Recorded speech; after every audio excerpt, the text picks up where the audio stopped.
behind the wisdom of the shamans of ancient Mexico. These quotes are continuing from last time from A Separate Reality.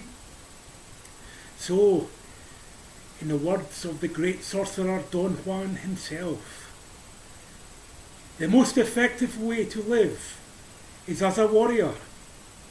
A warrior may worry and think before making any decision, but once he makes it, he goes on his way, free from worries or thoughts. There will be a million other decisions still awaiting him. That's the warrior's way. So, the word decision means to cut through. And once you've made the cut, you can't put the pieces back together. The decision's been made, you just go for it. There's no point thinking about it anymore. There's no point talking about it anymore. There's no point regretting it. Decisions are decisions, like challenges are challenges. They come along, you make them, and you go on your way. Because you know on the road, every day will present many challenges in which you will have to make many decisions. So you might worry, you might contemplate, in as much as you need to weigh up all the options, but once you've made the decision, there's no point expending any extra energy thinking about it anymore, because there will be many other decisions along the path. So that's the way a warrior approaches things. Go on. A warrior thinks of his death when things become unclear. The idea of death is the only thing that tempers our spirit. So death puts everything in perspective. In the wake of death, everything is put in its proper place, because nothing could be more important or less important with regards to the unavoidable appointment, which is your death. See? So, death is the ultimate unknown. It is also the unavoidable encounter, the unavoidable appointment. Everybody dies. There are no survivors on this earth. So, that's the worst that could already happen to any of us. So what's the point of muddling things up by getting too identified with any of the challenges or decisions we have to make? Because death puts them all in their perspective. They're just challenges. They're just decisions. We don't have to think of any one as more important than the other. Because in the light of our inevitable death, everything is equal, is it not? Death is everywhere. It may be the headlights of a car on a hilltop in the distance behind. They may remain visible for a while and disappear into the darkness as if they had been scooped away, only to appear on another hilltop and then disappear again. Those are the lights on the head of death. Death puts him on like a hat and then shoots off on a gallop, gaining on us, getting closer and closer. Sometimes it turns off its lights, but death never stops.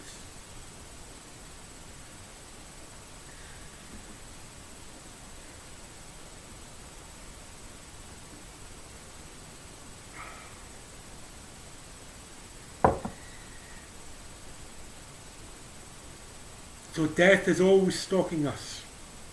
It may not rear its ugly face in every moment, like the headlights of a car, gaining on you from behind.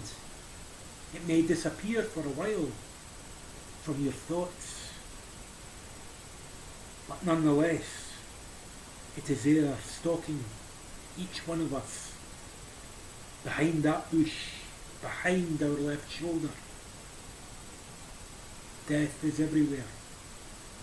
It could strike us from any direction, at any moment. So we must always maintain the awareness of death, which makes us most alive. Confronting death. Because as I said before, if we're going to die altogether and completely, why not live the same way? And we can only do that with the constant awareness of the presence of death, which is everywhere. It is all around us. It never stops. Sometimes it turns off its lights, that's all. A warrior must know first that his acts are useless, and yet he must proceed as if he didn't know it. That's a shaman's controlled folly. So, what Don Juan means is that no matter what we do or what we achieve, it all passes because of death. Death will take everything away. It will take away all of our achievements, all of our accomplishments. So, in the ultimate sense, in the context of death, all our acts are useless. They lead nowhere. Just like all paths lead nowhere. But, despite the fact that they lead nowhere, it's best to choose one with a heart, because a path with heart is always enjoyable. A warrior doesn't have to work at liking it. It's a path of endless joy. So, in the light of death, all our acts lead nowhere. They're useless. But a warrior proceeds with his acts as if he didn't know that. So he deliberately deceives himself with a type of controlled folly, a controlled deception. He stops himself in order to gain maximum efficiency. Because if we were always concerned with the fact that death was stalking us, and we were always concerned about the fact that our acts are useless, then we wouldn't see the point in doing anything. We wouldn't act. It would all seem futile, hopeless. And those acts have no power at all. So a warrior must deliberately tell himself that his acts are useful, despite the fact that he knows deep down that they're not. That's a paradox.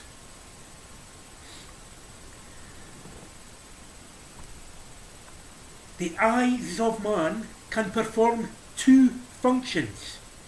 One is seeing energy at large as it flows in the universe, and the other is looking at things in this world. Neither of these functions is better than the other. However, to train the eyes only to look is a shameful and unnecessary loss. Now, we contemporary folk, we just train our eyes to look at things. We see things rather superficially, as objects, rather than as the field of awareness, where there are no objects really, but only energy, forms of energy, of consciousness, of awareness. Now our eyes, which are trained only to look, only see objects. The surface appearance of which deceives the senses. Deceives us into thinking that there is a world out there, when in reality everything is in here. Now seeing is seeing everything as energy, free flowing energy, as it flows in the universe. So to train the eyes, as ordinary people do, only to look, is a shameful and unnecessary loss. What better way is there to say it than Don Juan said it? When we can see energy, when we can enter into the field of awareness and see all the heavenly glory, we could never just simply look at the world in the same way again, with the same eyes. Now that we have seen, we no longer look as ordinary people do. A warrior lives by acting, not by thinking about acting, nor by thinking about what he will think when he has finished acting. In fact, thinking for a warrior is mostly a distraction, or rather the type of useless daydreams and imagination that occupy people's minds and which operates through the internal dialogue is a type of useless thinking. It wastes energy.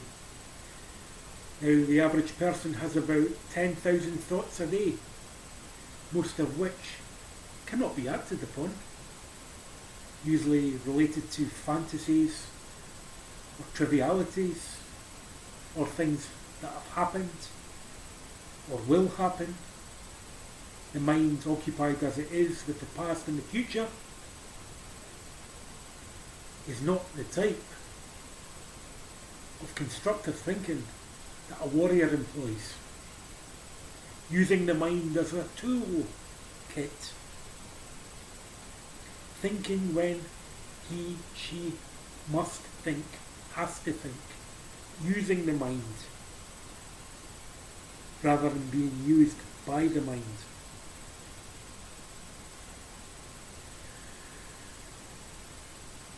A warrior chooses a path with heart, any path with heart, and follows it, and then he rejoices and laughs.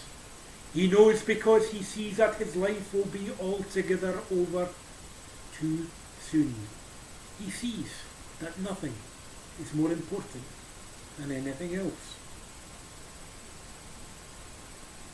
So nothing being more important than anything else, a warrior laughs at the absurdity of it, because he knows that life is short, and it won't give him time to cling to all the things that he would like to cling to.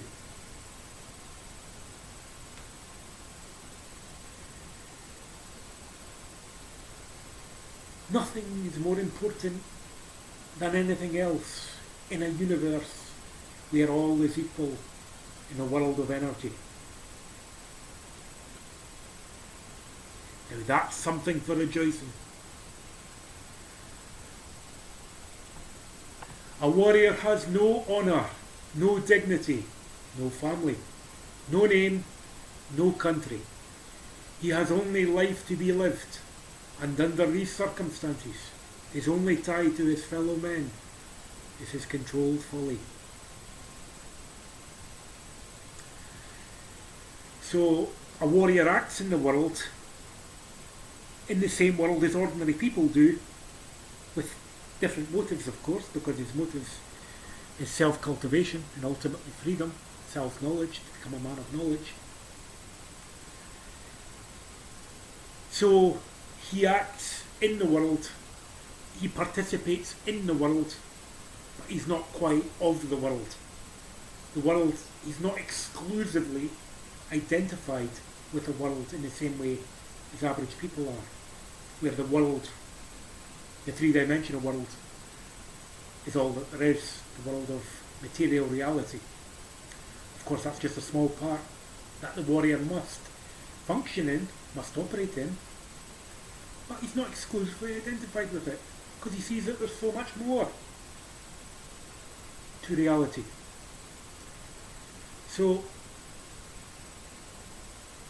he doesn't place great emphasis in morality as people conventionally do, in the conventional sense of that word, where he's concerned or identified with honour, dignity, grace, and the like, has family ties and attachments, and as a patriot or a nationalist, proud to be American, proud to be British, and all that crap. Warrior doesn't concern himself with such false titles, identifications, which are so important for the ordinary person to be somebody in this world, where the self-importance takes over and one is exclusively concerned with power, position and prestige.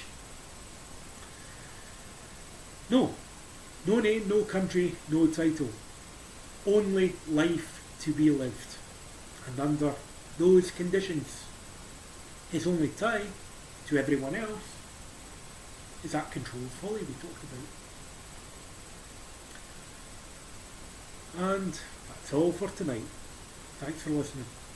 In spirit, be inspired.